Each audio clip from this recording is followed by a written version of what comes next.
十七，奢亮的表达方法询问届时方式ใช้ภาษาลาวเว้าถึงรถสอบถามการขับรถเชอรถเชอรถ自行车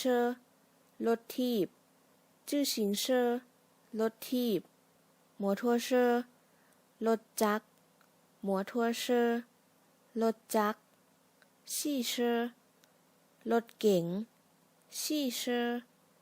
รถเก๋ง公共汽车รถเมล์公共汽车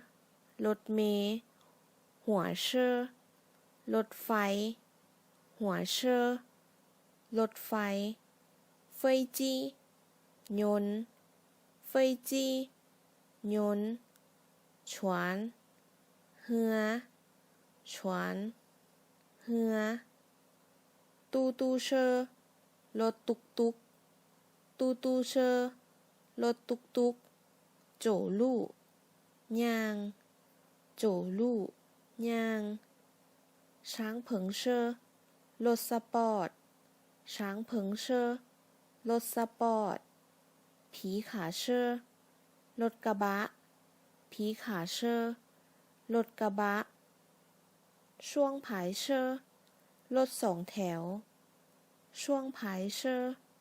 รถสองแถวค่ายครับ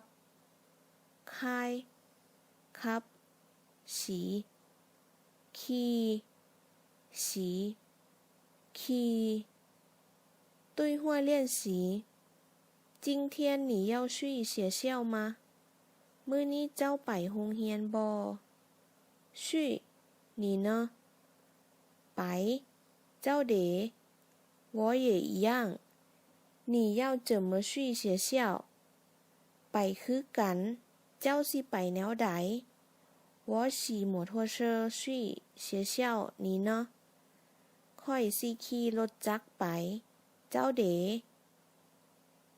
我开车去学校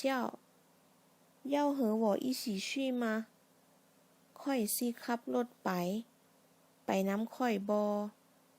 不了我骑摩托车去บ่ไปข้อยจะขี่รถจักรไป